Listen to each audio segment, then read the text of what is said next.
Okay, here we go. This is HBR News number 467. Susan Wojcicki passes on Olympic breakdancing, where we discuss the news of the week and give it the Badger treatment with a b-boy style. All right. Hello, everybody, and welcome to Honey Badger Radio. Hope you guys are doing well this weekend. You're laughing at all of this absurdity, insanity, monotony, so that you are not consumed by it. I am your host, Brian Martinez, and I'm joined by, as always, my lovely co-host, Hannah Wallen, and Dr. Randercam. We have a great show lined up for you guys today.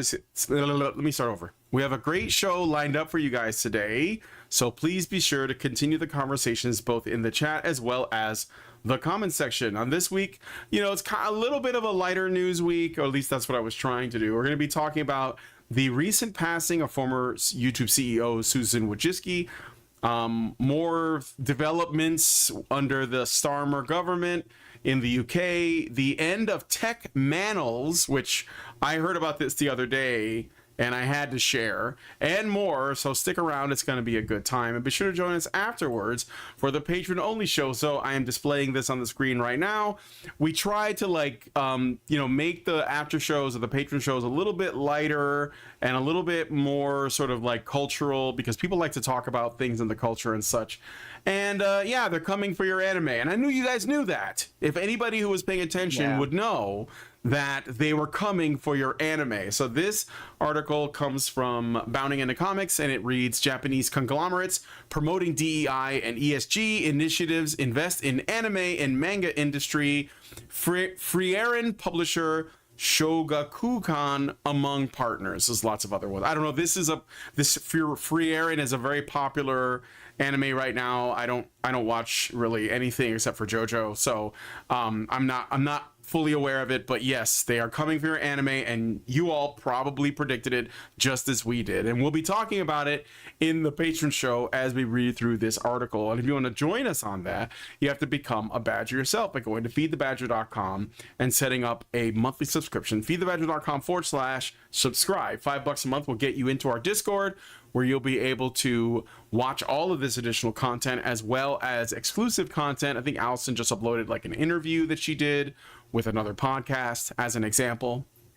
And we always have events going on, game nights, movie nights, etc. So you might want to check that out. And if you don't want to wake up one morning to find that we've been yeeted from the internet, please go to Badger feed. Sorry, I'm turning it to Trump. Go to Badger feed. It's the best feed.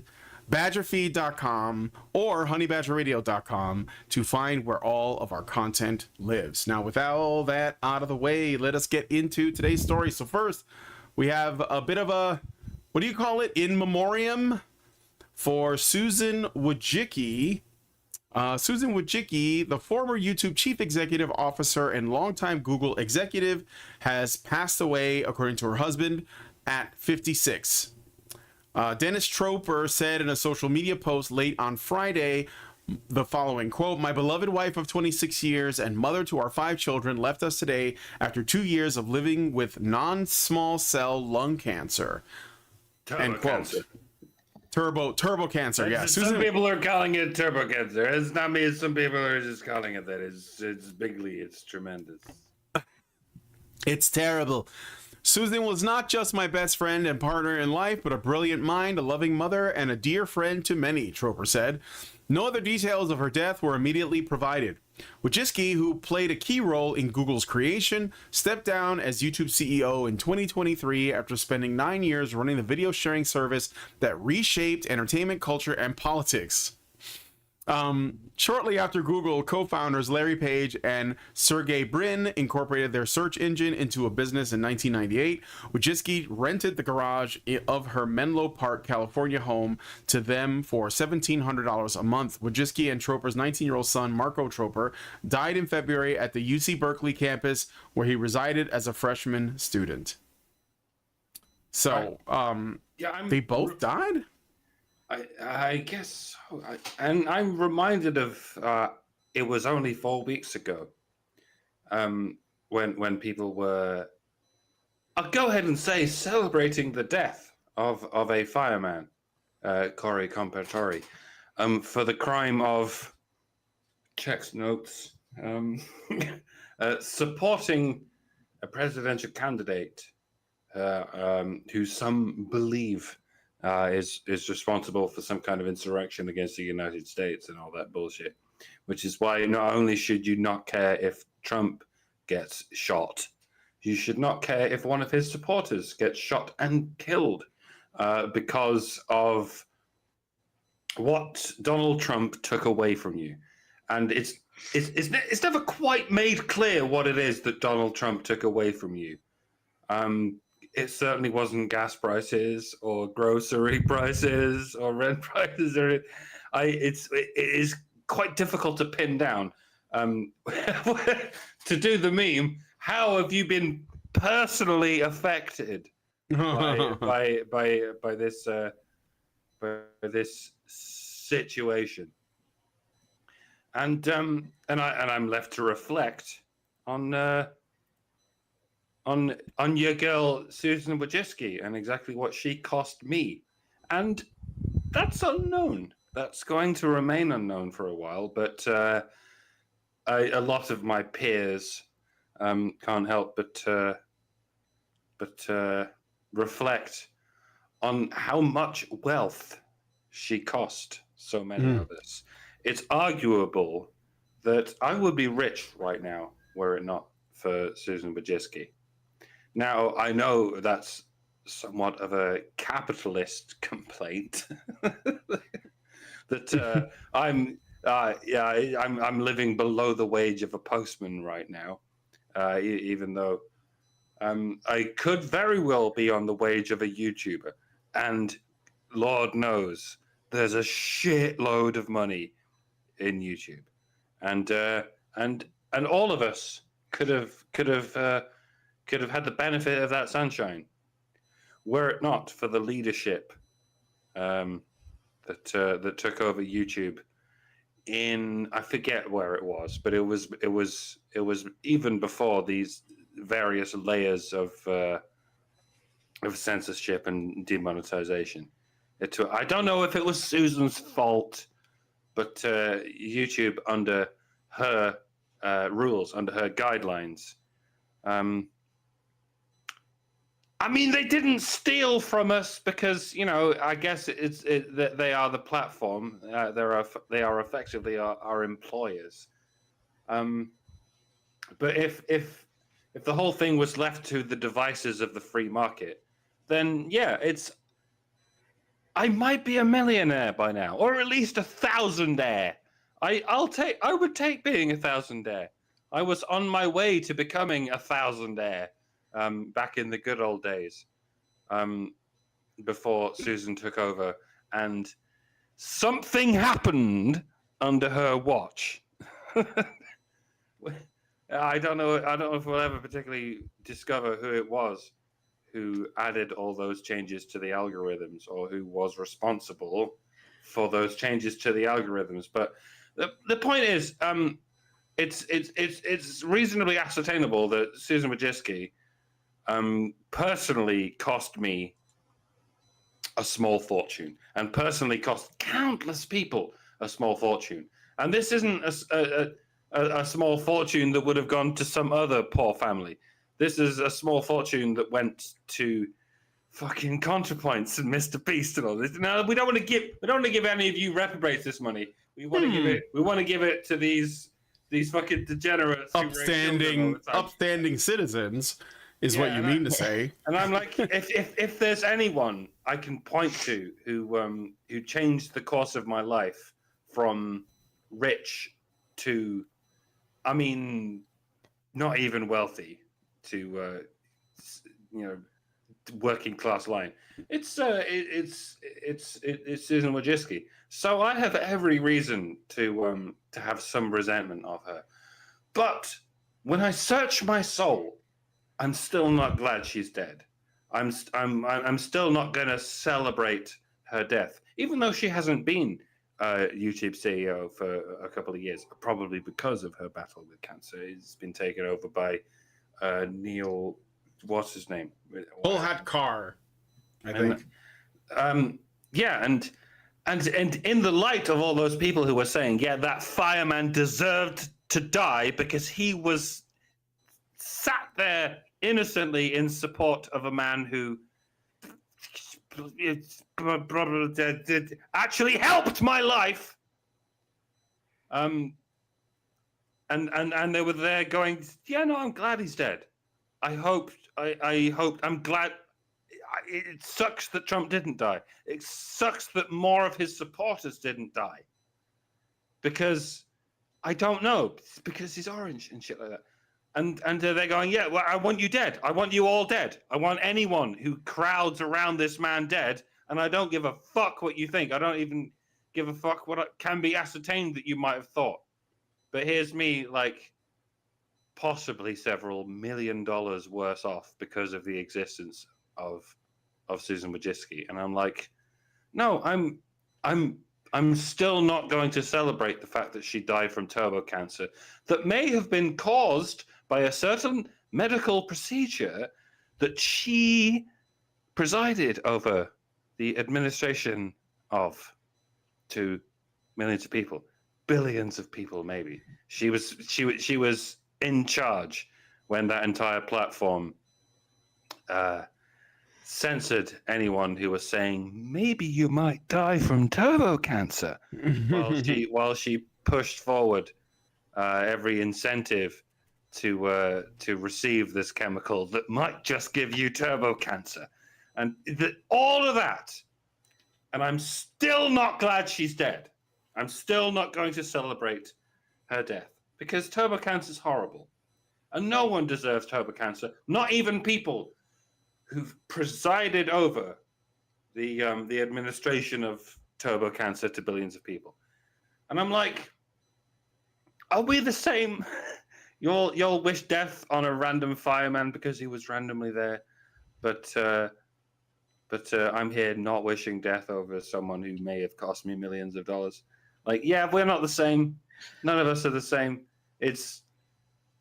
I'm done. I can't. Yeah, that'll do. So I'm not going to talk about Susan. That last line kind of just struck me. This is a 19-year-old. I got to look up whether there's any information on this death or not. So USA Today, not the Washington Post, USA Today reported that his autopsy found high concentrations of cocaine, amphetamine, and Xanax. The Xanax is prescribed to manage panic and anxiety. So he had 2 drugs that cause panic and anxiety and one that manages panic and anxiety. And then he also had an antihistamine used to treat allergies and anxiety in his system. So you have kind of this weird mix of uppers and, I guess, downers in his system. And antihistamine might have just been for allergies, but this is obviously a young man who had problems. And I'm guessing that his mom's fame and her dealing with her health problems didn't help. But that's just sad. Yeah. Yeah, I mean, it is always a shame, and I will echo yours and Mike's statements that I don't celebrate anyone's passing, especially when it is something like cancer. I'm pretty familiar with cancer and chemo and all the stuff that comes with it. I think she was doing chemo and radiation, and that sucks. It's like, it sucks a lot. It's but really rough. Yeah, but there is something aside from this. There is something that I was thinking about. Has more to do with YouTube, and I agree that that YouTube, the way that Wojcicki was running it, it was limiting people's ability to grow their platform, to grow their, and but more importantly, to like reach out and share their ideas and have those ideas be, you know, shared on the YouTube platform. And I think that what this is something that I've been talking about a lot, is how I think that YouTube content is essentially art. Now, anybody can make it, not all of it is equal, but it is people creating something. Sometimes they're playing music, sometimes they're putting on little skits, maybe they will do a comedy routine, maybe they'll do impressions, but also sometimes they'll just share ideas. A lot of times they're just sharing ideas, they're just communicating things, you know, their beliefs, whatever, reading scripture, it doesn't matter. There's a number of ways that people express themselves on YouTube, and I think that it's like other art, there is a very powerful class of people that engage in extremely strict gatekeeping, where they curate the space. And so like in the regular art world, there is a tremendous amount of curation that happens through the academics in the field, the people who own museums, the people who trade in art, the people who curate it, the people who own galleries, people who own museums, they all engage in this kind of like curation where they say they pick winners and losers. Essentially, they say this is good art, this is not. Now, it used to be the case that this was something we could measure, you know, maybe in some like free market way, where people will say, I like this piece, I don't like this piece, and it sells, right? And for a long time we had that, but this kind of curated approach, which is a very political approach also, it revolves around, you know, like what is the messaging, and is the messaging in line with our belief systems? If it is, then we will consider this to be good art, and then we will promote that. And I think that YouTube does the same thing. It engages in the same kind of curation of ideas, because ultimately art is the way that we express like something about ourselves, something that we want to say. Sometimes it's benign, maybe it's just the idea that this is beautiful and we want to share this, that this is beautiful, or that this thing is divine or whatever. But there are people like the kind of people that run and curate the online spaces that are intent on controlling what the conversation looks like. And if you remember, there was a number of things that happened on YouTube. It even like caused that one woman. Do you remember the woman that did those weird like fitness videos, and she went to YouTube headquarters with a gun? Vaguely, do you remember that? Yeah. I remember her going. Yeah, like she was but she was angry because she felt that her platform wasn't being it was being suppressed. Now maybe it was just not good content and therefore it didn't reach a lot of people, but she thought YouTube was responsible. And I think that there's reason for a lot of people to think that, because there's other stuff that you see that's like, why doesn't this person have 1 million subscribers? You know, I always felt that Mike's content was like A tier stuff, but YouTube is and had been for a while, you know, damaging his work. Like wherever he would upload a video, he would lose subscribers, and it happened to our main channel, and it's happened to lots of people. Here's the thing with regard to that. It doesn't matter whether any individual can prove that their channel was targeted or not. The platform has admitted they do that. Yeah. And so anybody that has that issue is going to suspect that the reason they have, you know, lack of views is because they're a target of suppression. And it's fair for anybody, it doesn't matter who they are, doesn't matter why they think they're a target of suppression. It's fair for anybody to suggest that they're one of the people that's being targeted, because the platform has admitted they do that, and they haven't provided any, like, it's bad enough that they do it, but they also won't tell you how to avoid it.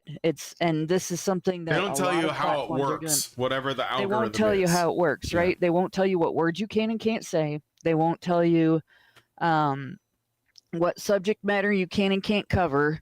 You know, it's you just have this vague sense, this knowledge that this is a woke company, and so anything that is non-woke or anti-woke, anything that's politically incorrect, which for people who know what political correctness started out as, where that term comes from and what it really means, it should be the biggest insult for your platform to be called politically correct.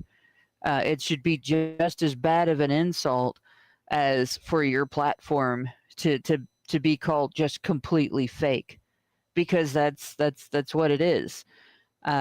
Except that it's in a guided way of being fake rather than just randomly fake, right? So yeah, not that it's legitimate for somebody to engage in violence because of it, but it is perfectly legit for any person from any background, any angle, to turn around and say, well, they've admitted they're doing this. I think I'm one of the people they're doing it to. Especially if you've been demonetized for something. And Yes, for people's whole channels to go through and be demonetized, if your whole channel is demonetized, you know that you're a target. There is no, that confirms it right there. Well, yes. my whole channel was demonetized before any of the rest of you. Like if Mike has a complaint, I have a complaint, because I was demonetized when I came out and said that men have a right, as much right as women, to say no to sex, that it's not okay to rape men. YouTube demonetized my whole channel for saying that men should be just as much protected under social standards from sexually predatory women as women are from sexually predatory men. Yep, and so but my central point was essentially what I'm seeing is that there is a kind of, you call it censorship and demonetization, but there are various tools that YouTube uses to curate the content so that some of it gets, heard or seen with a higher frequency than others. And I think the reason why the rules are vague is intentional. It's so that, because they're kind of arbitrary, it just comes down to, are you in the good graces of YouTube politically, ideologically, whatever, philosophically? Then yeah, you're gonna get promoted. If you're not, then you're not. You're gonna get suppressed, and it's just curation, just as they do in other art worlds. They do it here. So anyway, I just wanted to point that out. But not happy about what happened to Susan Wojcicki. It's always tragic when people pass away. Cancer's not fun, so I don't really wish that on anybody. But anyway, we're gonna move on to the next story. Let us know what you guys think about this one in the comments section. Before we move on, I want to point out one other thing. Okay. Right? So her son's death, and I as I said, he seems like he had some problems, and Xanax is a prescription drug. And there's two possibilities. Either someone else got a prescription for it and sold it to him, or he got a prescription for it and it didn't help him. And if he got a prescription for it and it didn't help him, it's just one more incident, one more instance of the mental health industry losing a man. Yeah. Just another brick in the wall. I heard someone say once. Almost as young as you can possibly be and still be a man instead of a boy. Yeah, 19. Yeah. Well, all right. Well, let us know what you guys think about that one in the comments. I did get a super chow that is looks pretty good, so I'm going to read that really quick. So Anon gave us $15. Thank you, Anon, and says, I saw your former guest, Philosophicat, getting triggered by Lauren Chen asking, why can't we just call whores what they are, whores?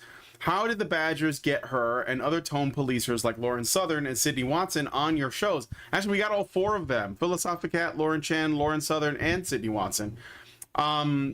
Thank you for noticing. I'd like to see Brian use more uncouth language and openly criticize female behavior around female guests to weed out the covert feminists and language police. Really disappointed to see women whom I thought understood how men communicate to end up crying because someone was crass. Sooner or later, Hannah and Allison are going to yell at Brian for being too mean and honest. Oh, I don't think so. I don't think so. I think No. Hannah and Allison I love it when and Brian's Karen, mean.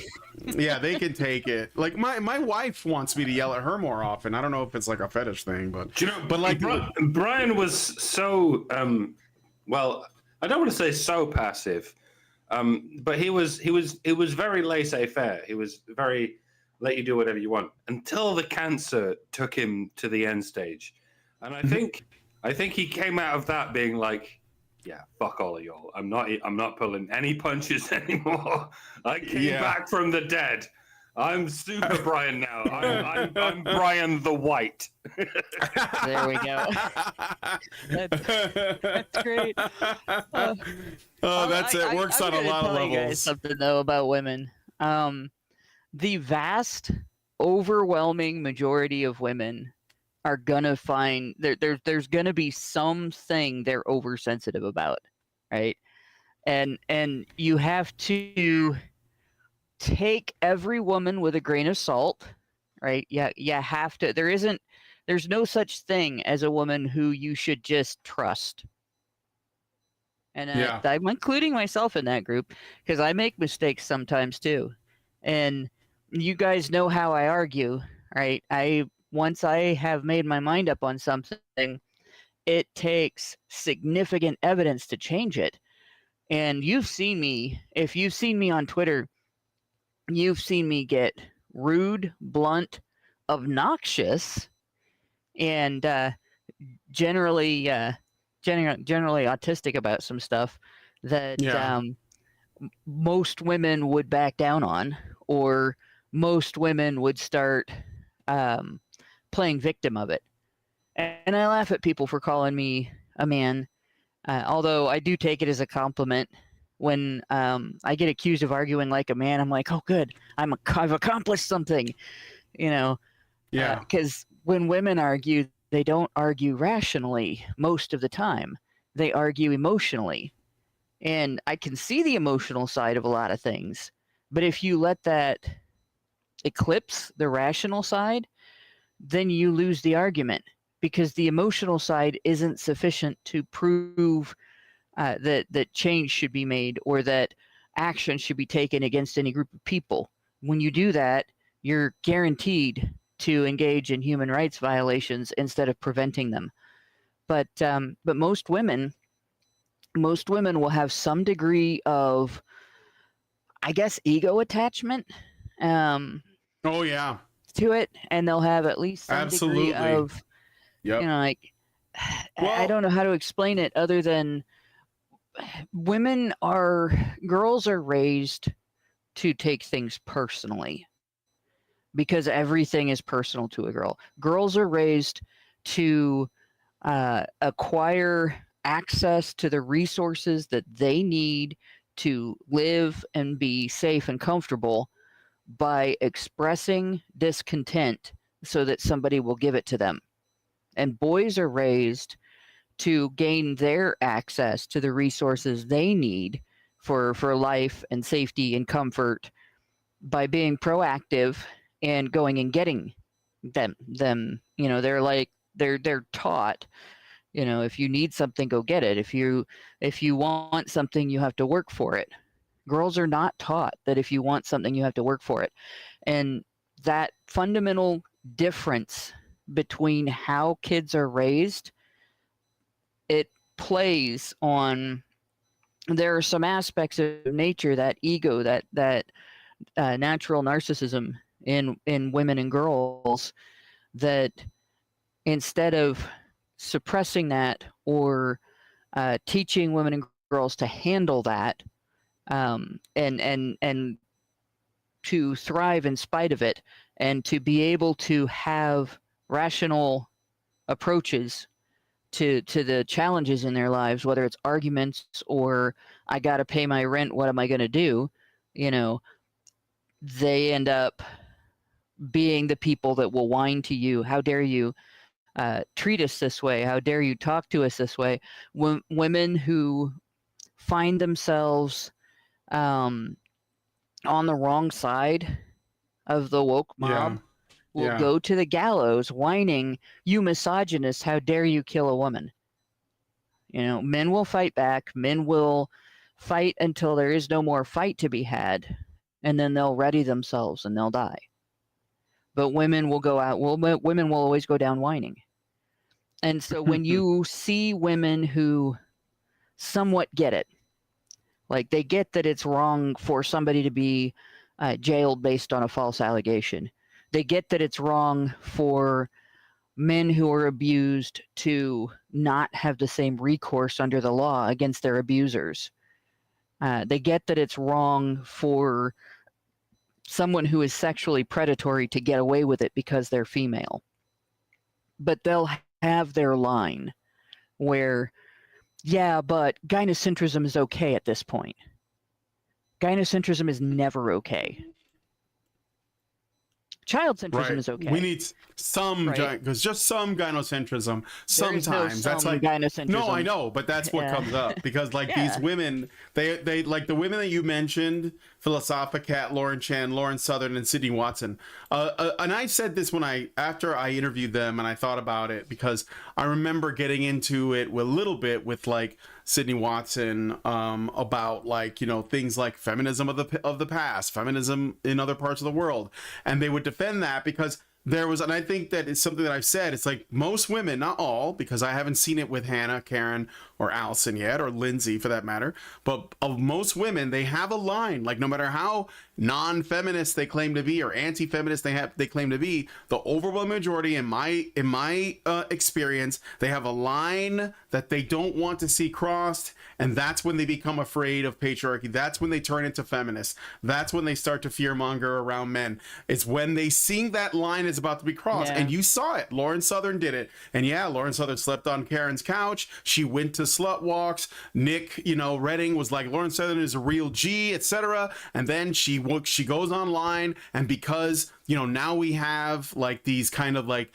you know, these let's say rougher around the edges red pill guys like Andrew Tate and Sneeko, they're like on the rise and they're more vocal and they're getting more following, and the Whatever podcast and Fresh and Fit, and Lauren Southern is like, oh my god, misogyny is coming. He's like, no, Lauren, this is the natural evolution of you ignoring these problems and not pushing hard enough against them when we were the ones talking about them, and now you got guys that are like bigger, louder, and more I mean, I don't even really think they're bad guys, but they're just more forceful, and you're like panicking. And Philosophicat is doing it, and Sydney Watson is doing it, and it's because they're not ready to handle it. And the truth is, the longer I do this, the longer I've been talking about these things, the more I can see that women are the ones driving the engine of like the end of our civilization. Carl just made a video about the birth rates. I was talking about the birth rates years ago. Yeah. Carl just made a video about it, and he was like, man, it's women. And I'm like, yes, Carl, it's women. Yes. Like, you know, because at the end of the day, like when it comes to the conversation about whether or not our civilization gets to continue to exist,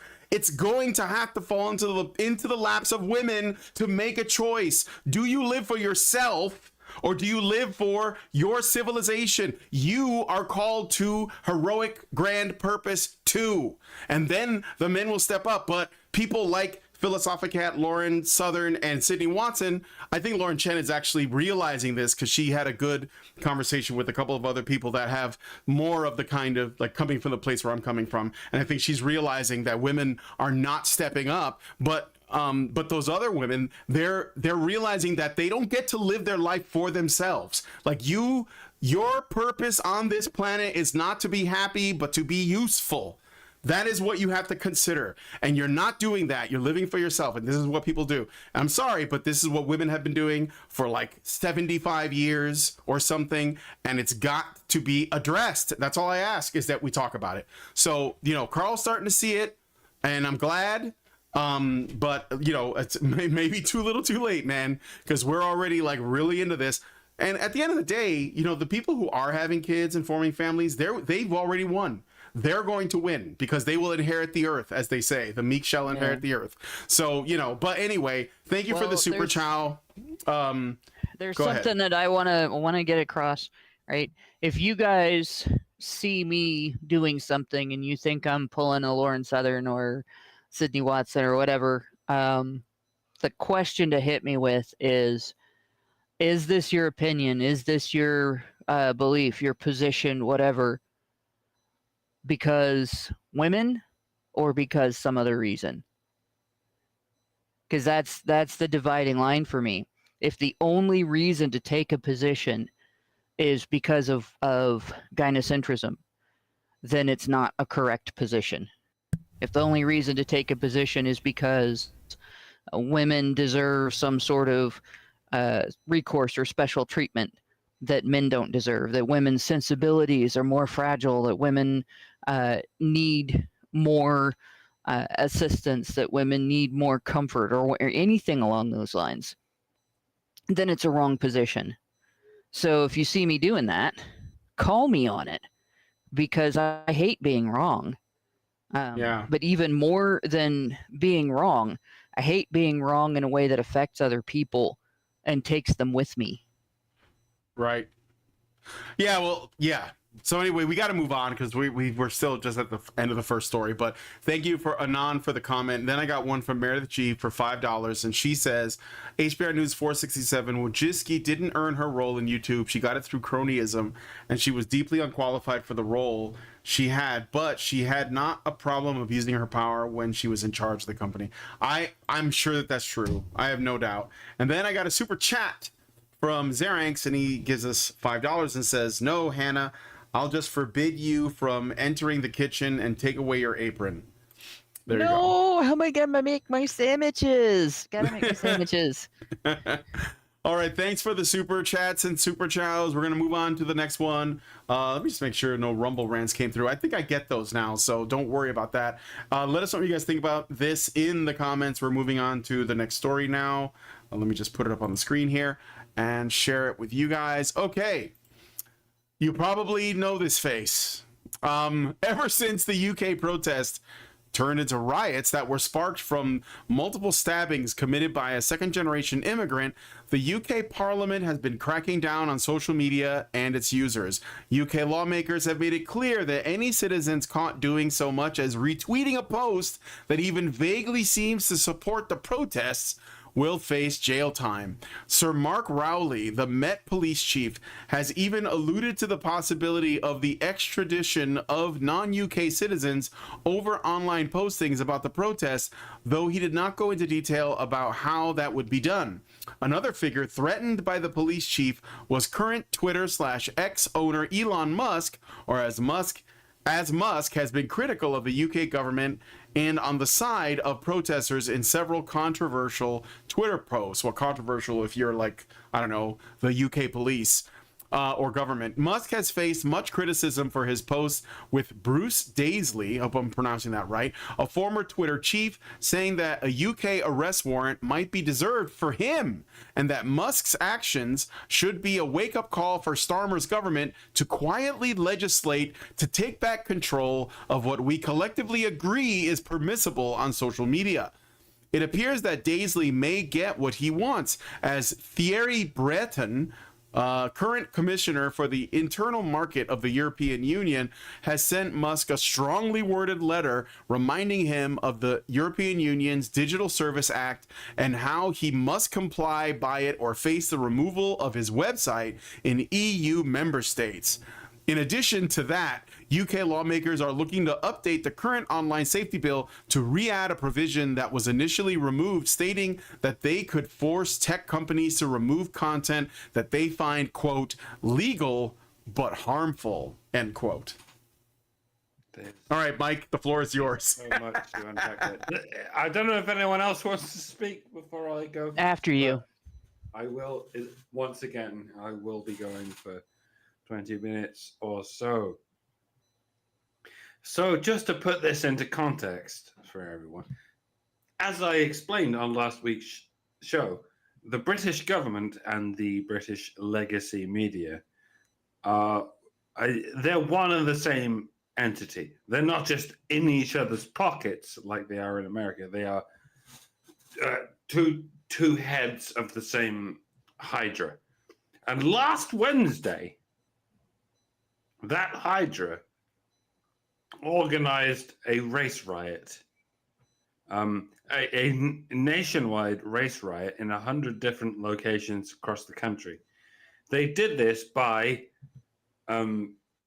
lying, not just misinforming, as they like to call it, not just being inaccurate, just straight up lying by claiming that 100 angry mobs of far-right EDL thugs would be emerging in those 100 locations that day.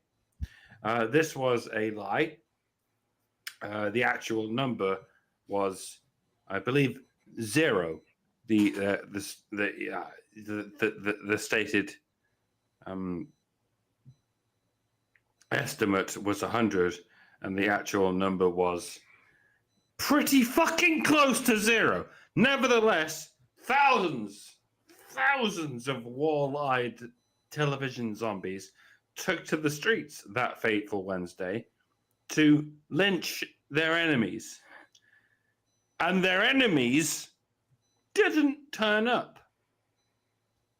There was just no one there because there is no EDL.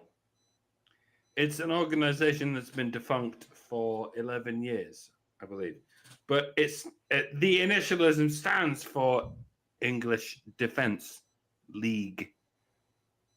So now it effectively means anyone defending England, anyone who is in league with one another in the pursuit of defending England, anyone who can be perceived as committing the legal but harmful non-crime hate incident of, checks notes, defending England, or looking like they might defend England. During these marches that took place last Wednesday, these oikophobic zombie marches, during all of this, there was one Labour councillor named Ricky Jones who was filmed leading a large crowd in London, southeast London, I believe, and shouting, quote, "They are disgusting Nazi fascists and we need to cut all their throats and get rid of them all," end quote. And the crowd cheered enthusiastically. I didn't hear a single hint of a sort of, whoa there, buddy, I think you've gone too far there. No, they just cheered. Even the Amnesty International representatives, as represented by their bibs and the official insignia on their bibs, they appeared to be leading the cheering, ostensibly against a defunct organization, namely the EDL. It's like, if you can imagine, if English people took to the streets and they were out here going, "We will kill the Ottomans." What, the Ottomans? Yes, the Ottomans! There's been no such thing as Ottomans for over a century. So who are you really looking for? Who are you really worried about? I think you know, Mama. Yeah, I think I do know. But this is not how the English are talking. It's how some people are talking about the English. And they justify this kind of rhetoric, the cut all their throats kind of rhetoric, kind of direct incitement to murder anyone who is defending England, that kind of thing, by simply labeling them with this scary initialism like EDL. We've seen this all before, haven't we, ladies and germs? Anyone guilty of the offense of defending men is a filthy, stinking MRA. What does that mean? What does MRA stand for? Doesn't matter. It doesn't even matter. Just look at the letters. M-R-A. Those oppressive, self-insistent letters. Just imagine them slanted at a perfect angle like swastikas, emblazoned across a mural and draped over Big Ben or something. Beware! Beware the 3 letters that we say are going to kill you.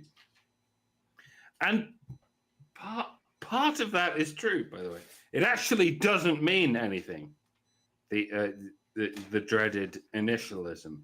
It's not used as a descriptive term. It's used as a derogatory term. It's a slur, even though it can be a literal description. Thief is a literal description, like burglar or robber or thief, but it can be used as a slur because the act of thievery is stigmatized, as it should be. Abuser can be used as a slur because the act of abuse is stigmatized, as it should be. And in our language, in our common parlance, these crimes, such as thievery and abuse, are no more stigmatized than the unthinkable act of even so much as verbally supporting men or English people. If you advocate for men's rights, you're treated like you're in a terrorist organization.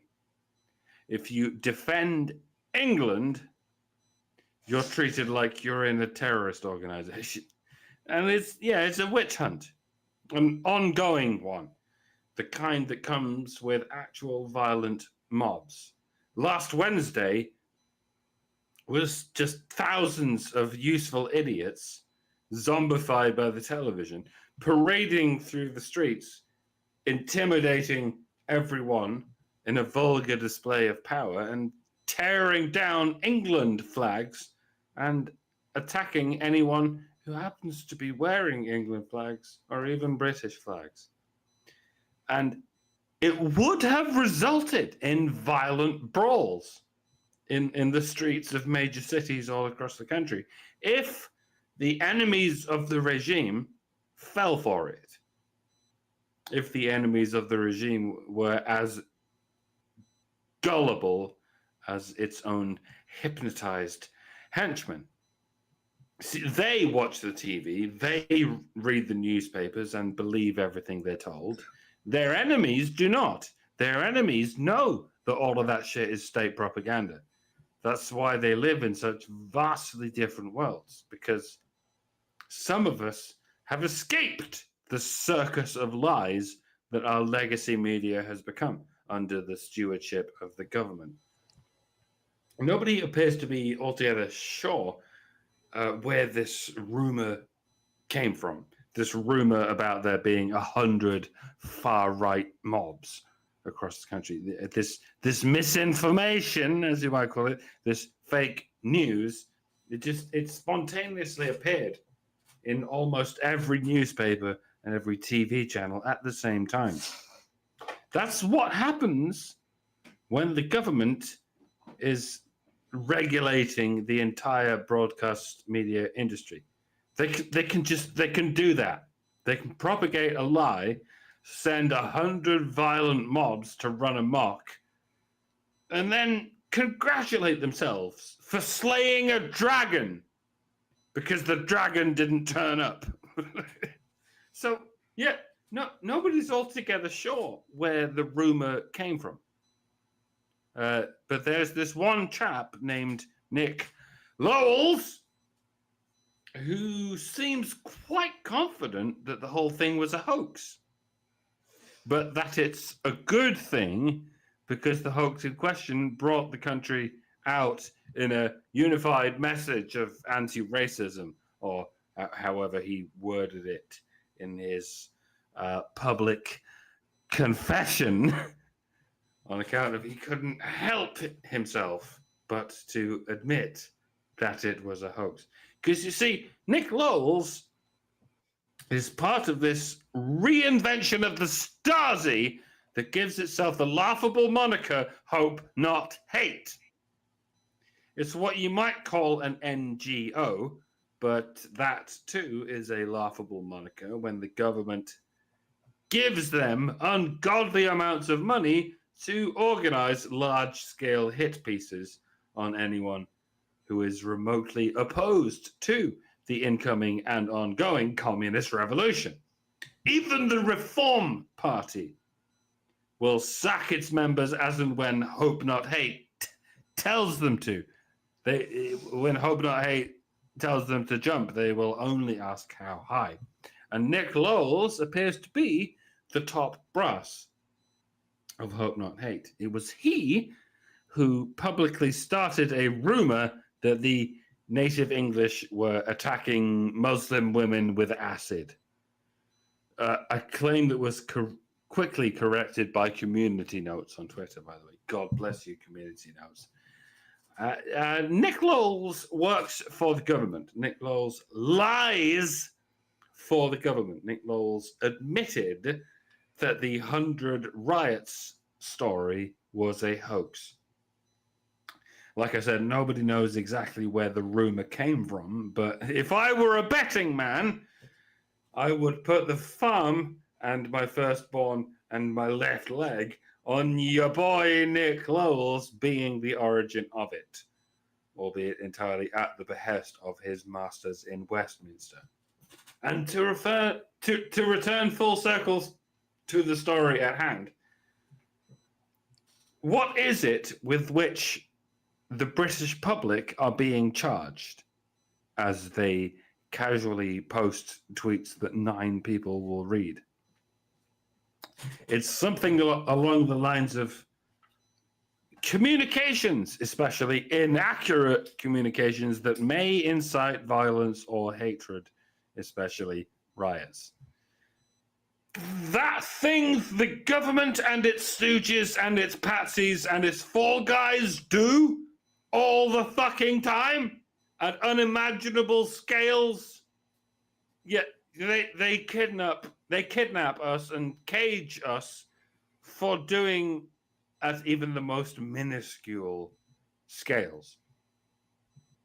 Talk about people in glass houses, but our government operates from a gigantic glass cathedral with walls 50 feet thick, which it uses as part of the lensing apparatus in its colossal death ray, which it fires randomly at the innocent British public, while they arrest anyone in the aforementioned British public who happens to be in possession of a laser pen, lest they dare point that laser pen at the lensing apparatus of the cathedral.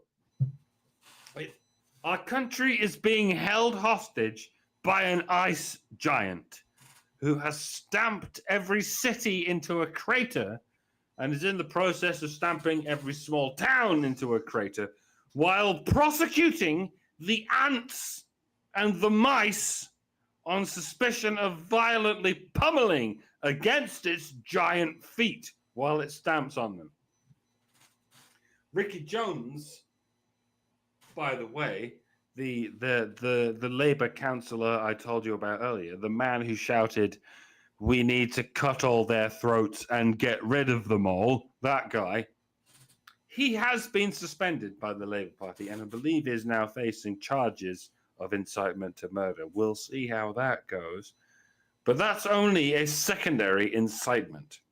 The only reason Ricky Jones was even there, getting caught in 4K saying the quiet part out loud, is because of this nationwide call to arms that was clearly and obviously issued by the government and its monopolized media mouthpiece based on false information. Clearly and unambiguously false information that was blatantly fabricated for the purposes of stirring up public conflict. It clearly came from somewhere. It clearly came from a powerful singularity. I, for one, would like to know who it was And I would like whoever it was to face so much as a fraction of the legal consequences that are currently befalling random English nobodies who so much as satirically repeated any blasphemy against the untouchable ones, namely the foreigners and the minorities, especially the Muslims. But it's not going to happen because we are policed in multiple tiers. Not just 2 tiers, but a pyramid. In many Eastern cultures, that pyramid is called a caste system, but we don't call it that over here. We don't call it anything, but we still have the pyramid. And at the top of the pyramid is the party, all right? The uniparty. And those who work for the uniparty. They can do anything they want with diplomatic immunity. They can fuck your children right in front of you with any object of their choice. They can do it until there is blood everywhere, and then they will play around with the blood of your child, and there's nothing you can do about it. And that's the top tier, and that's always how it's been. But below that is the tier of the foreigners whom the government pays to be here, the hired mercenaries, the soldier class in the caste system, which is, it's anyone who's not English, basically. And below that, anyone who's not British. It's a small difference, but it's in there. And though it's tempting to divide whatever's left over into middle class and working class or whatever, but no, that's not important. There's 3 main layers. The bottom layer is your own countrymen. The middle layer is the other countrymen. And the top layer is the party, the lizard people. Of course, all of these layers are also divided by sex. Foreign women are better than foreign men, but they're still not as good as the lizard people in the penthouse of the pyramid. And the rapes don't matter across that divide. Yeah, one of the only points of contention remaining is, are native women better than foreign dark men? That we're not sure about. It depends. It's case by case. It depends how devoted any given person is to the doctrines of the lizard people. And that's just how it works forever. There's no end in sight for at least 5 years, because that's when the next election is. And it's the only change is going to happen if Nigel Farage gets in. And that's not going to happen because they're already trying to kill him with a mob. You may have seen that happen. Forgive my dooming and my black pilling, folks. I know there's a lot of white pilling going on right now because Trump and Elon had a chat last night. But in the meantime, my country's fucking dying. It might already be dead. It feels odd to be experiencing it from here, safely ensconced in Connecticut. But I'm going home in September, and I have to wonder if I'll come home to a mailbox full of court summonses and a front door no longer on its hinges. I don't want to go back, you guys. Can I stay here? Yeah. Can I just do what I do at parties and hide under a pile of jackets until it's all over? I'm scared, you guys. Hold me. Just go to Mexico and then walk through. You'll be fine. You don't even have to do an accent. So, okay, first of all, just apply for refugee status, and it takes forever to decide whether you are one or not. Yeah, you can stay here in the meantime. However, I must issue a retraction. I believe that the League of Extraordinary Gentlemen is real, and we have photo evidence. So they're real, and I'm. Oh wait, no, it's not the League of Extraordinary Gentlemen. It's the English Defense League. Sorry, I must retract. That was fake news. What is Sorry, fake news. What does league officially mean? Does that mean when people are in league with each other? Yes, basically, it's It's a fancy club, word but a more fancy way of special. saying club or team. Yeah. Or order. The order. League usually implies some degree of competition or uh, uh, responsibility to compete with an enemy. So yeah. Yeah. No, my take on this isn't going to be about the UK.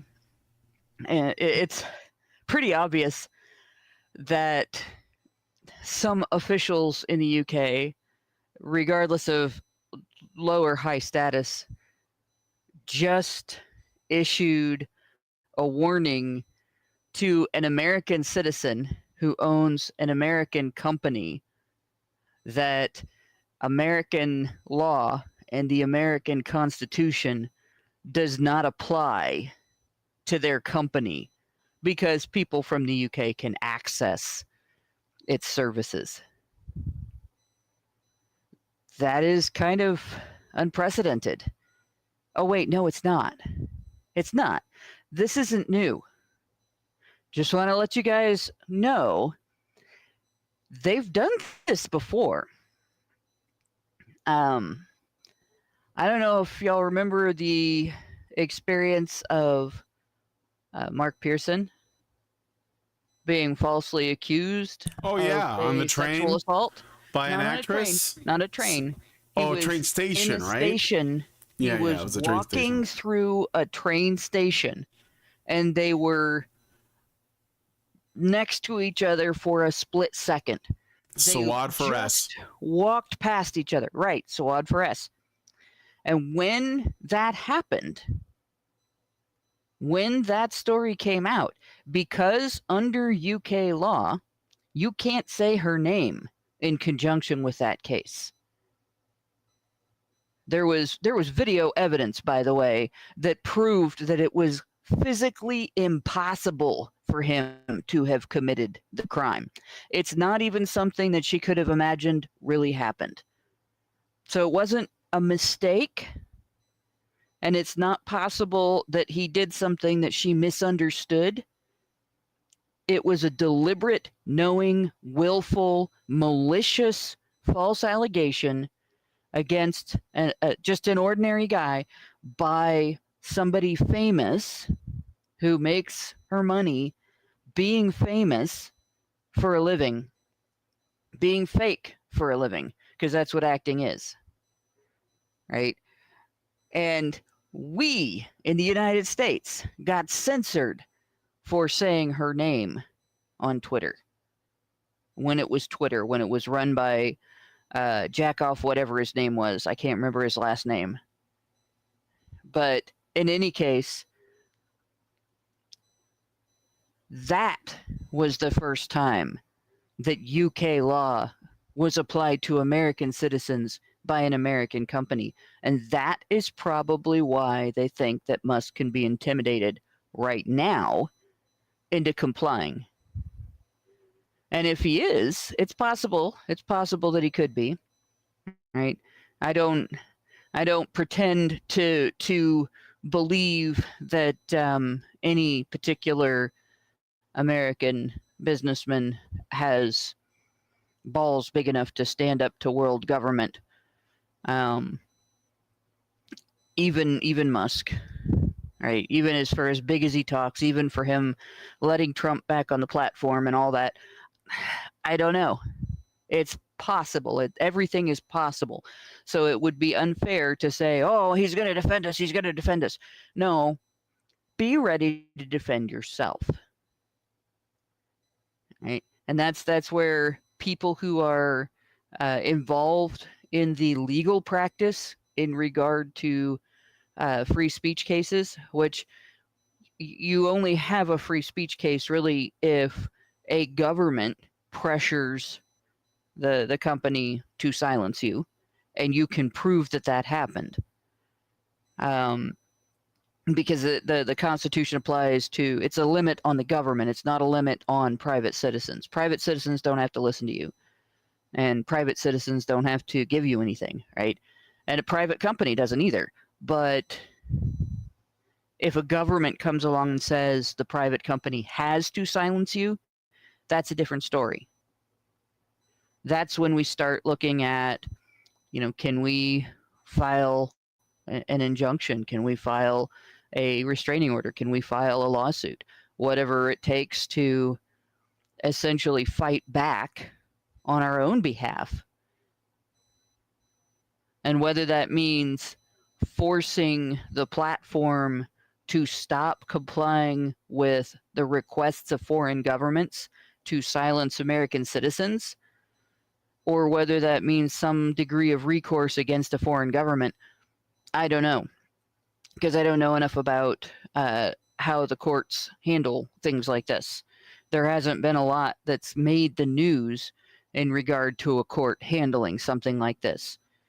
But it's something that American citizens are going to have to be prepared to do, and it's a battle that we're going to have to be prepared to fight, because we don't know, and we can't rely on just one man. No matter how great men are, Musk is still just one. He's one guy, not an army.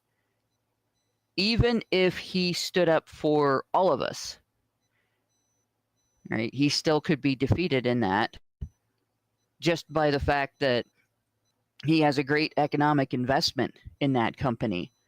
And it's possible for having it shut down in Europe to impact him economically enough that it could be quite damaging. On the other hand, if we do see Musk standing up for the free speech rights of American citizens in regard to this, if he does stand up to the UK, then it's fair to suggest that Americans should get behind him and support him in that. I'm not happy with everything about the way X is being run. I'm still shadow banned. Mm-hmm. But I'm also still paying my $8 to get the ability to post super long posts, because I am super verbose. And I am still supporting the platform enough to feel like I'm doing my part in supporting what he did with the Twitter files, where he released the information that lets us know what the government did previously, which, by the way, was a violation of the Constitution in and of itself. Pressuring social media platforms to censor, to basically to curate what people can and cannot post on their platforms based on political ideology. Like, the fact that we know that, we were gaslighted over that for years while the government was doing it. Right?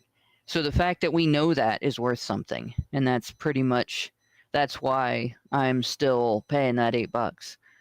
But yeah, if Musk stands up for us, that's a really big step, because, like I said, if he loses access to Europe, or to several countries in Europe because of this, that is a big financial hit. That's a big sacrifice to ask any businessman to take. Then it is fair to suggest that maybe people should respond by helping to support the platform, right? And I'm not saying that everybody that is should just stop if he doesn't, because there is, like I said, that pressure as well. But so don't count on him. Don't rely on him. Don't depend on him. But if he demonstrates the courage to do that, back him. Certainly. Yeah. But be ready to defend yourself. Be ready to consult an attorney if you feel that you've been your speech has been suppressed at the behest of a government entity, and you're an American citizen. Investigate. and find out what you can do about it and do it. Don't just let it slide, because it's not fair to put it all on one guy. All right. Let me see if I got any super chats or super chats. I did get a super chat from Senior Sticks for $2, and he says, "What the modern day Ottomans who walk away, doctor?" I don't understand that, but I read it, and that's what matters. And then I got a super rumble rant. A super rumble rant, meant to say rumble rant. A rumble rant from NovaFan21 for $1. And he says, "Should someone give Starmer a history lesson between the Americans and the British a few hundred years ago?" I don't know what you're talking about. Okay, well, thank you for that. Let us know what you guys think about this one in the comments. We're gonna move on to the next story. Yeah, so let's do that. So you guys probably have seen this video circulating the internet, or a video like it. Guys, an important part I'm going to play this for you guys. Being able to express yourself through movement, being able to move your body to convey a message, to get something across. I'm going to mute this to protect us from copyright, but you can see that the moves are hopping. So what you're looking at, original. They are her own moves. Absolutely. I just saw a kid do that last week in the grocery store because his mom wouldn't buy him a candy bar. And I saw her mom do it because her husband wouldn't do what she wanted. Okay, so like what you are looking at, and I know that you're bedazzled by this, is the Australian Olympics breakdancing contestant. Australian Olympic Committee President Emma Marez says, no, okay, so this happened at the Olympics. We had this breakdancing thing. I don't think that breakdancing was a thing in the Olympics in the past. And when I saw this, I thought it was been a thing. And I have to say this: gymnastics should never be a thing. Anything that requires judges to kind of give it a mark out of 5, it's not a sport. Boxing requires judges. It's a dance that requires judges to figure out who the fuck won. That shouldn't be in the Olympics. It should be people who can run the fastest, people who can throw the furthest. I mean, pick up the heaviest load. It's not difficult, people. If you require judges to figure out who did it best, then it's not best. What you're describing there is not best. It's a bunch of subjective bullshit that can be very easily corrupted, and this is a good example of what happens when all this shit is corrupted.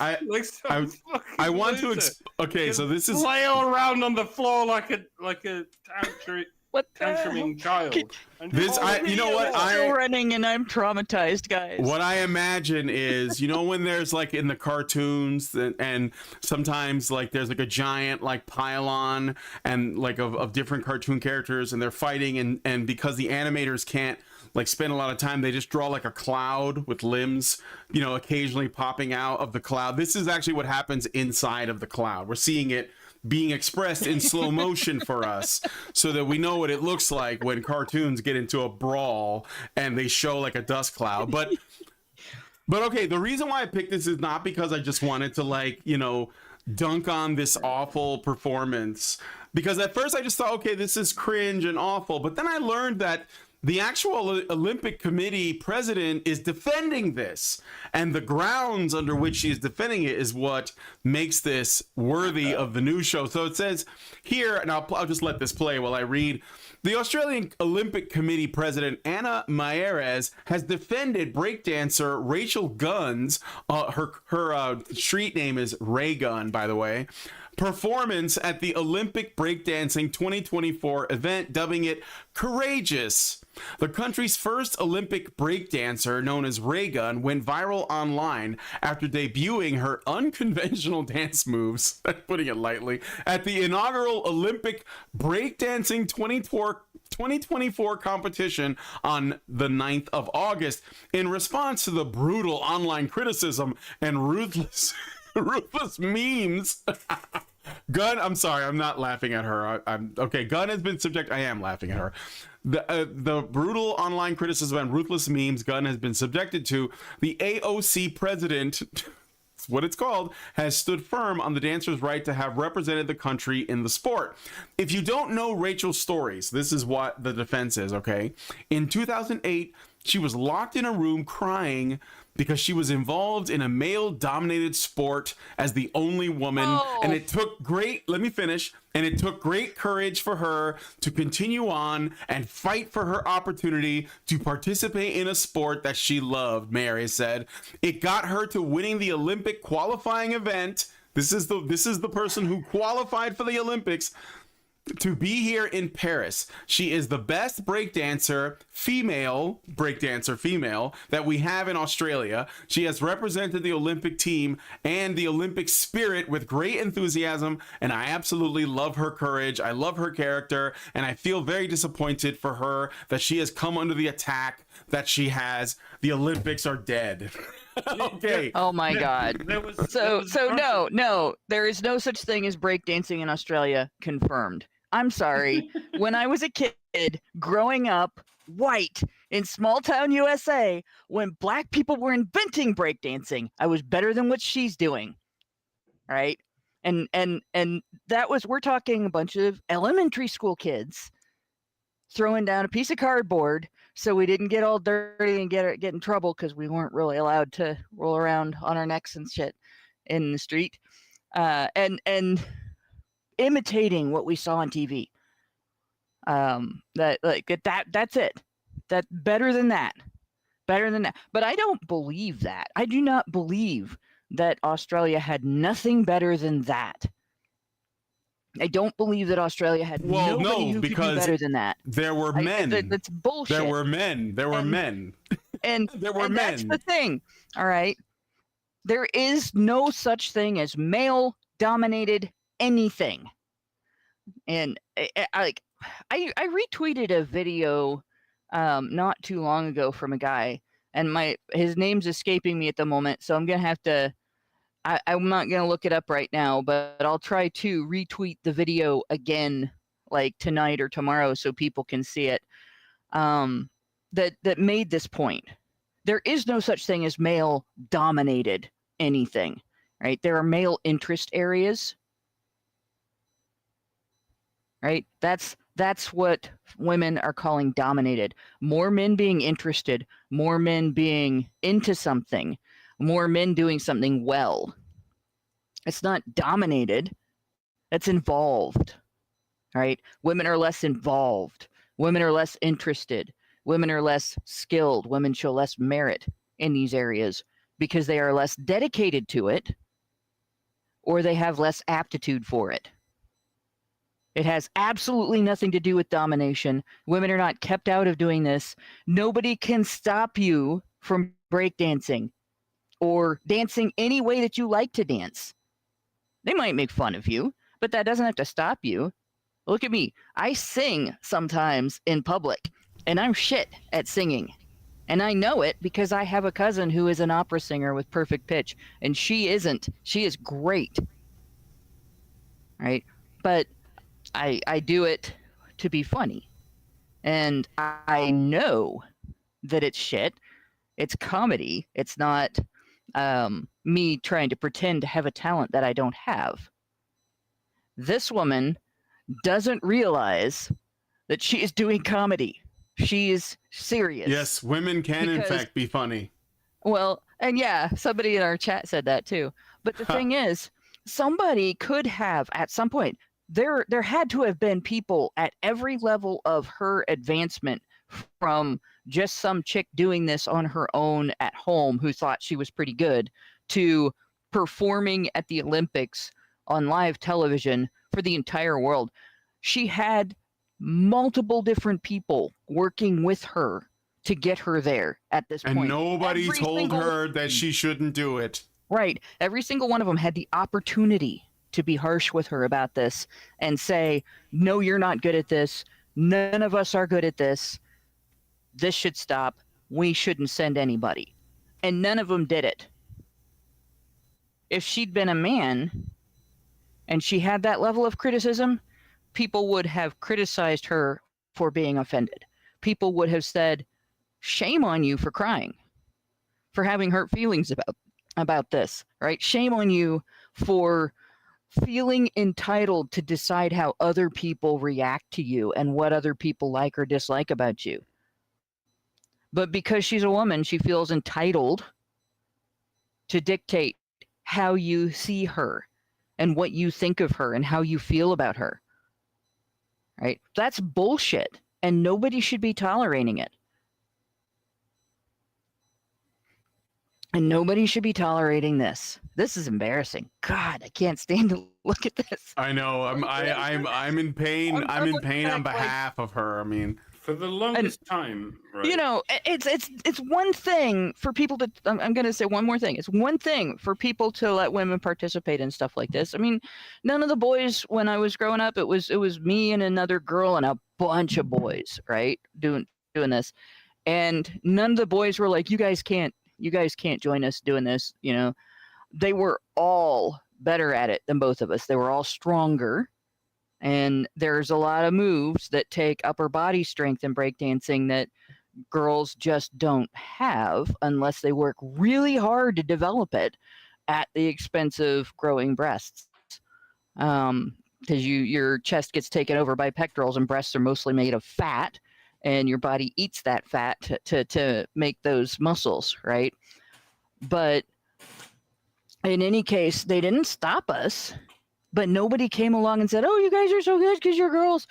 This is absolutely shameful in that she's calling it male dominated, and yet who's the one at the Olympics? Is that one of the guys? Right? So women are not kept out of stuff like this. Girls are not kept out of stuff like this. But it doesn't necessarily mean that we're going to be good at it.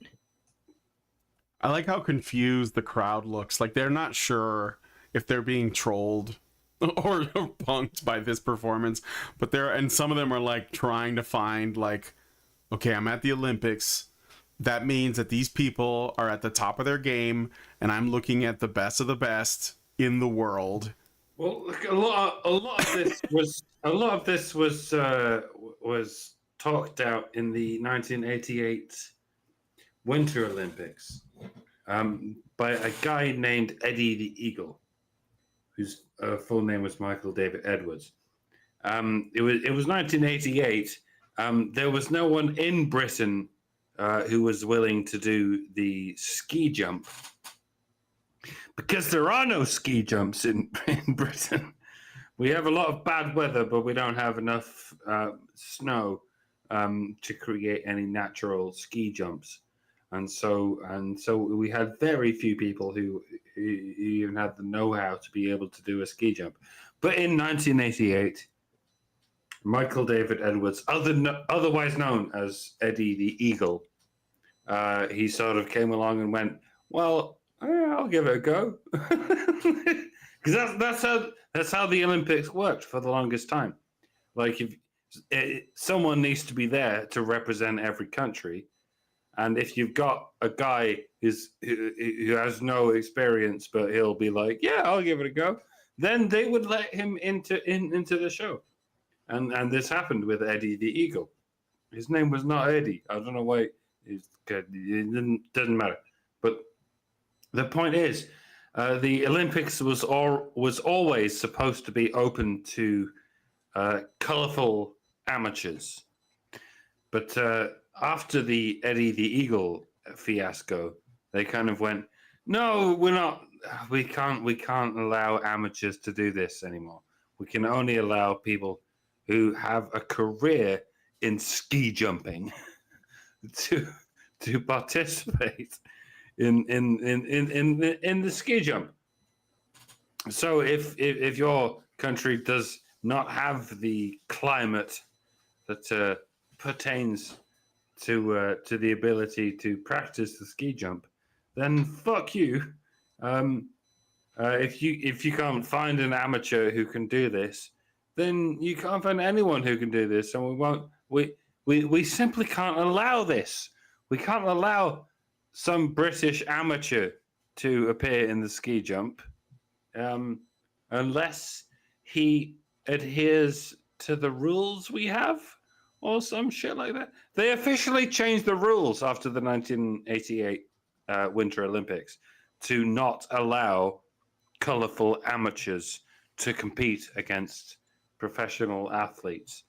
Cut to 2024 and you have whatever the fuck her name is, Reagan. God damn it. Chris Reagan has a lot to answer for. Yeah, right. He's not responsible. This is not his fault. He's not. He's not. But this Australian lady is using the same name Moniker? scheme. Yeah. Her name happens to sound like Reagan, so she's gone Yes. with Reagan. Very creative there. And she was doing what Eddie the Eagle was doing in 1988. Like she was just going, yeah, no one in Australia is any good at breakdancing. It doesn't matter. There are a bunch of people who are good at breakdancing, but that's not the point. I'm the only one who has the money behind her to be able to compete in the Olympics. And I don't know what the fuck I'm doing, but I'm gonna do it anyway. And apparently, the Eddie the Eagle rule has not persisted in the. Let me count this: 36 years since then. Yeah. And now some random Australian bitch, because no one else in Australia is aware that they can perform in the Olympics, or they cannot afford how much it takes to appear in the Olympics. So the only person they have in the country who has the financial backing to appear in the Olympics is this absolute randomer. And I'm not having a go at randomers. That's my people. My name is Randomer. I don't have groypers. I don't have clankers. I don't have Swifties. I just have randos. They're not my people. They're just random people. And that's how I like it. My people are the random people.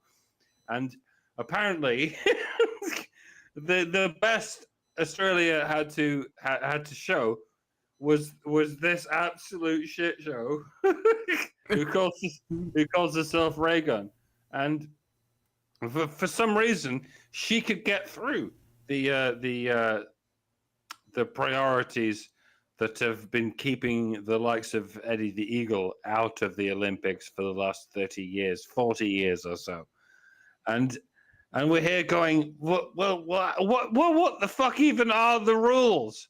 And apparently there are no rules. It's whoever has the financial backing can win the Olympics or get zero in the Olympics, like our girl Reagan did in the end.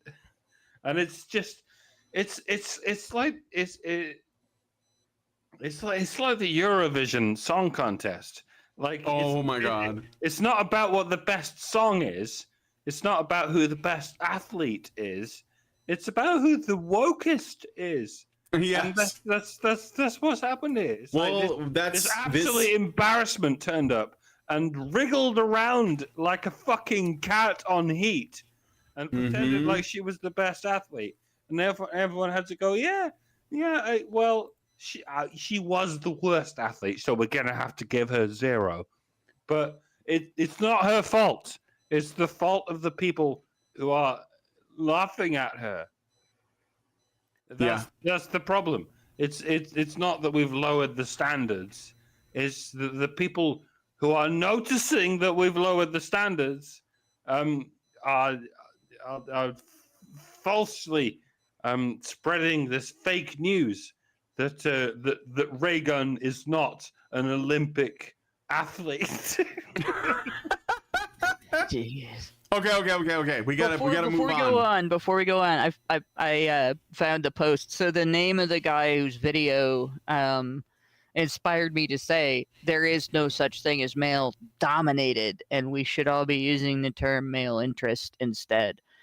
Is Vasu Erickson. It's Vasu Erickson, Ericsson, and he has a YouTube channel with doesn't have a lot of videos on it, but the one that I watched that enlightened me on that is called My Beef with Malayalam Film Journalism, and it's mostly not about necessarily Malayalam film journalism.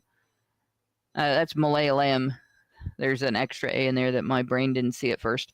So Malayalam film journalism, but there's quite a bit of discussion about men's issues and experiences packed into about 34 minutes there, and I think people should watch it just for the fact of that part. But there's a lot of other stuff in there. Like I absolutely loved the video, and so he's on X under the same name as well. So definitely, and I will retweet that post for people who follow me so that you can see that. But it's definitely a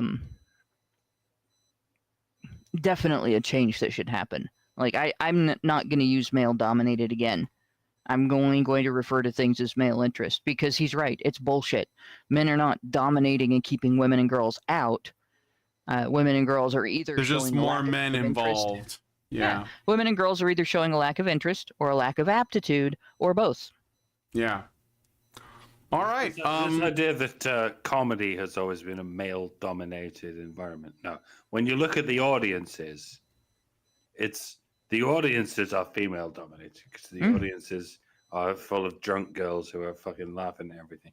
And people look at comedy and say it's a male-dominated space. No, it's not. It's a male-populated space. It's a male interest space, because males are the ones doing the work as the comedians, whereas women are the ones in the audience keeping it going by being drunk and laughing at everything, which is fine. You know, that's a dynamic that works. It's participation, yes, and I'm fine with it. And I'm saying we don't have to fuck with it. And it is fair to say that the audiences are female dominated, because that's a capitalistic thing, right? If women don't buy your entertainment proposals, you don't make any money. All right. Okay, so I got some super chats and stuff, and then we're going to move on to the last story. It's a short one, so... Albatross gives us $5 and says, with a performance like hers, maybe there's a few reasons why it's male-dominated. This is before we addressed that term. Albertina Retro gives us $2 Canadian and says, I appreciate her spirit. She did say after everything was said and done that she felt, for her, this is a win because it got her attention, and that's what she wanted. So I guess congratulations for the attention. Then Albert Nader Retro gives us $2 Canadian, says a guy told her she was amazing to get in her pants. Maybe. Then Albert Nader Retro gives us $2 Canadian. Her pants, just. Yeah, I don't know. But she doesn't strike me as particularly hot.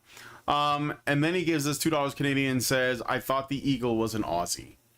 All right. Thank you for all of those messages. Let us know what you guys think about that story in the comments. Specifically the part about, like, essentially the people who supported her all the way here. And I don't know, like, just as an aside, I'm forming a little, like, list of, like, old, like, movies and shows I want to get back to based on every story that we've looked at already. So, you know, gotta watch 1984, The League of Extraordinary Gentlemen, V, because of the lizard people, and now Cool Runnings. So let's see where the last one gets us. I mean, because these are all inspiring me to, like, you know, check out some new media or some media. I've never seen Cool Runnings, so that might be good. All right. So last thing is just a little, like, announcement I saw on a website called womenact.org, but this is actually not limited to this. It's everywhere, in specifically areas where there are science talks and science and STEM panels going on. And they have this thing that's been going around called No More Manels. Do you know what a manel is? Well, we'll tell you. I'm afraid to ask. Yeah, this is the about section for just this one little initiative.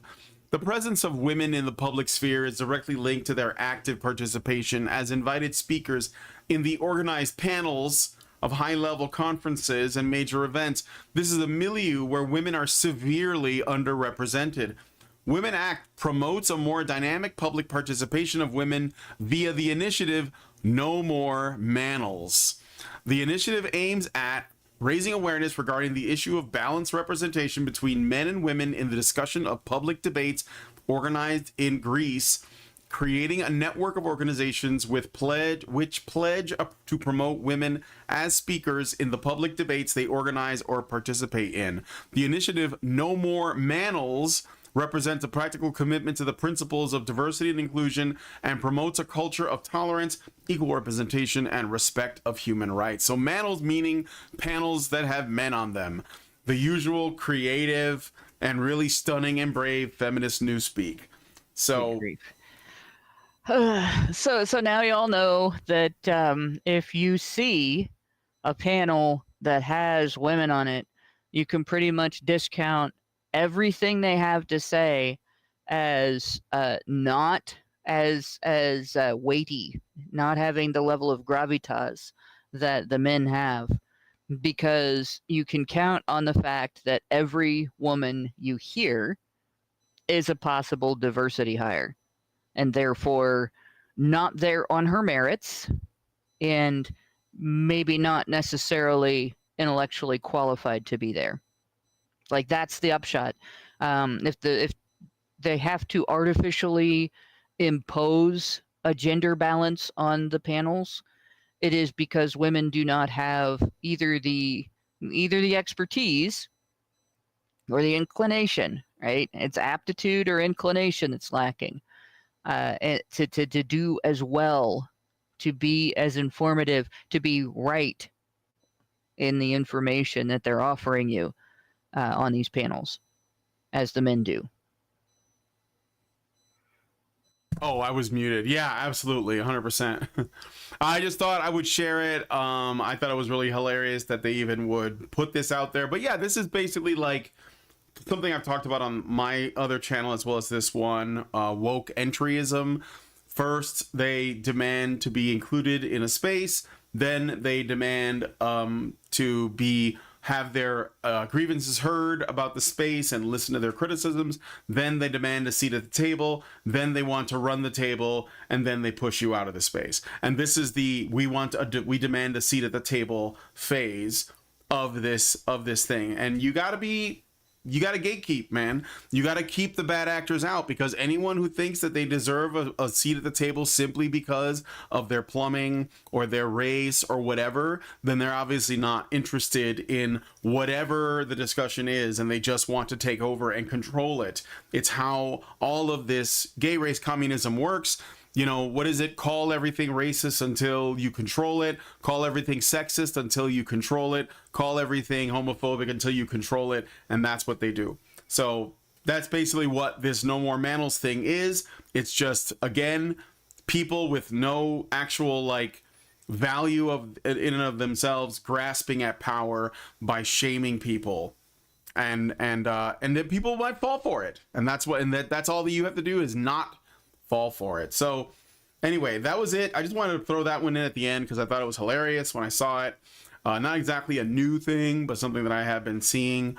And yeah, we're gonna basically end the show there. So I don't have any more super chows. We're just gonna go now into the patron show to look at this article, which essentially talks about how ESG and DEI is coming for anime and manga, and there's nothing you can do about it.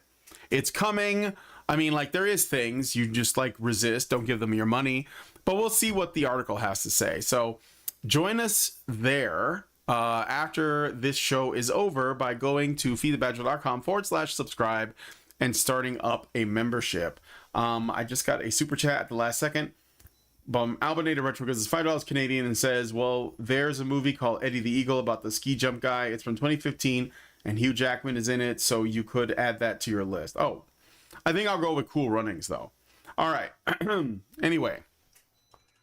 So, thanks, guys, for coming on the show today. Again, please consider joining us in the patron show by becoming a member. And the fundraiser is ongoing right now. So if you want to support us there, you may do that at feedthebadger.com/support.